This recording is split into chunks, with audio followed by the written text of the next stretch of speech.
Let's go for a moment with retired police detective corporal and active shooting expert chris-grollnek. You know, he has answers, he has solutions, and kind enough to join us this morning. Chris, welcome back to the show. Here we go again, but always appreciate you taking the time, my friend. Good morning, Joe. Thanks for having me again. So, Alabama, 17 wounded, 4 dead. Before I forget to mention, the Super Bowl celebration in Kansas City, what happened there? We don't hear anything about that. Why? It keeps happening. You keep telling us they have technology to stop it. Chris, where do we go from here, my friend?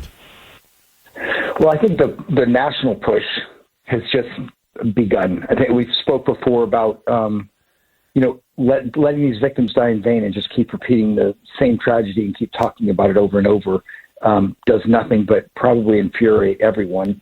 And when solutions come up, the people jockey or lobby, or relay to a different level their own solution, which we have now coined, ironically, the good idea fairy, because it shows up and it's a good idea fairy and it might work and it might not.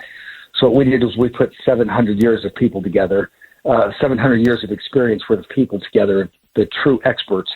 And it's not just one person. It's not just me. I am the spokesperson for it. I did have a lot to do with inventing it.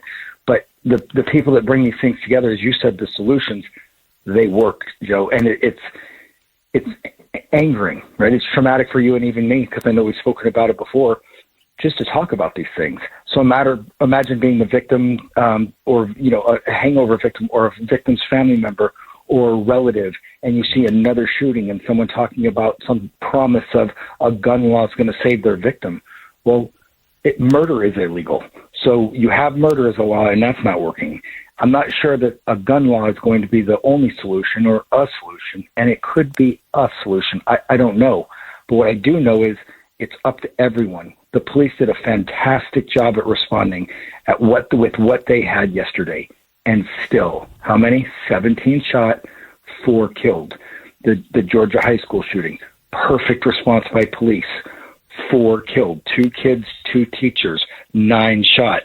So at some point we have to realize response is not the way to go. That's like saying we can save more people if we can get bigger fire trucks there faster. And the truth is, as I've said before, we have not let a child die in a school fire in 70 years. Because we got tired of letting children die in school fires 70 years ago.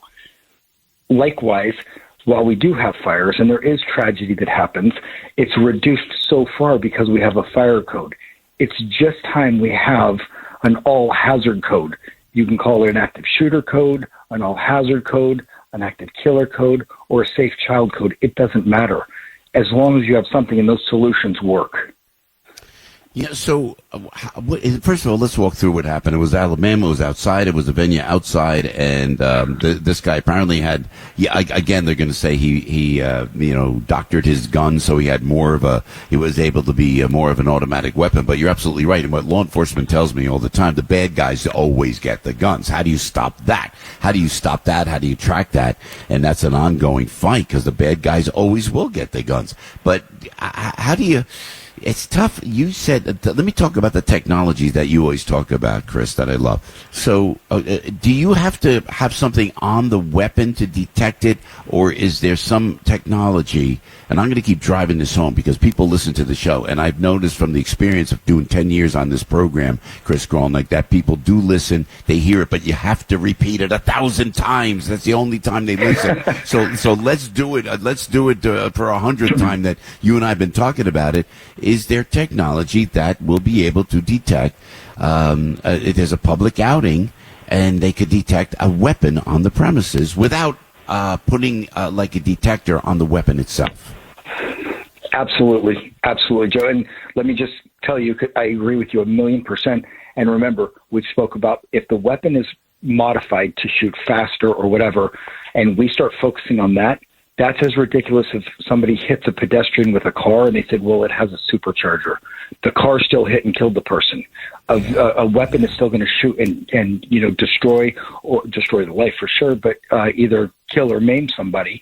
it doesn't matter the rate of fire except the amount of damage it can do, but an experienced shooter could probably shoot faster than that. And that's not a challenge, obviously. That is a perspective that you have to have this detection technology that's out there. And there's really 2-3 kinds that you can do. One is just simply weapons detection. You're walking down the street, there's a gun in a holster, everybody's fine because you have trained this neural network to know there's a gun in a holster. But once that gun is present and somebody's walking with some type of purpose, they call it SOV, signature of violence, they're determined, whatever they're going to do, that detection can send off to Joe Piscopo's phone and say, low, medium, or high risk priority, something's wrong, there's a gun that shouldn't be somewhere in a zone, right? The zone is your neighborhood, and somebody's walking down the street, and it's like plugging in a smart device in the back of a dumb TV. You plug it in, you have a smart TV. If you have a camera on anywhere, and you plug in this Scylla neural network, it's like a smart stick, it all of a sudden detects the weapon and the parameter that you tell it to. No different than a package at your front doorbell from, a camera. Or, okay, now you have a gun. The police get an alert. They have the ability to set that up, forward an alert, a gun where a gun doesn't belong. That would be great to getting police coming to the scene before someone has to call police saying someone's already shooting and killing somebody.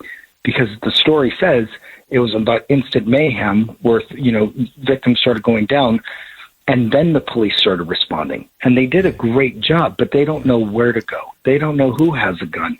Yeah. And gunshot detection, that technology is, okay, a gun is shooting, detecting energy from the muzzle of a firearm, and it says that this is the location the shots are coming from. Could you imagine police having that intelligence in their pocket right now, and then everyone else having an app in the area that says, this isn't the right place to go. They're shooting in this direction. You should probably go the other way. And it literally is that simple. That's just two of several.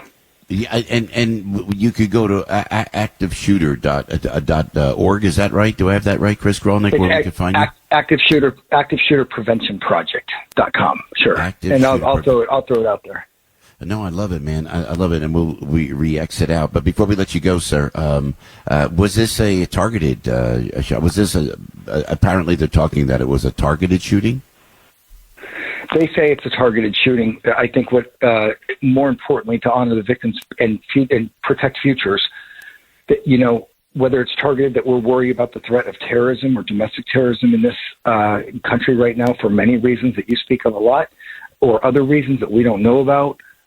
This could be a prelude to that, because this, I do not believe, is that. I believe this was some type of gang violence. Nevertheless, there's 4 people killed, 17 shot, and we're still scratching our head Monday morning talking on the phone about it. And we didn't talk about the one in Chicago that happened 4 hours earlier where 7 people were shot and 1 was killed.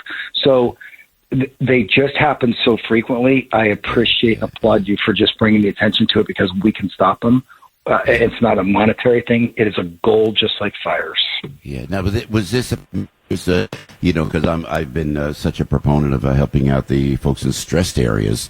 Was this black on black crime, or was this gang related black on black crime from what you could see? I mean, because like you talk about in Chicago, we're just plain not addressing that. I don't hear these. In the presidential, I talk to other law enforcement officials. They say that's the real pandemic in America, is the black on black crime. Is that what happened in Alabama? Pretty much your professional overview.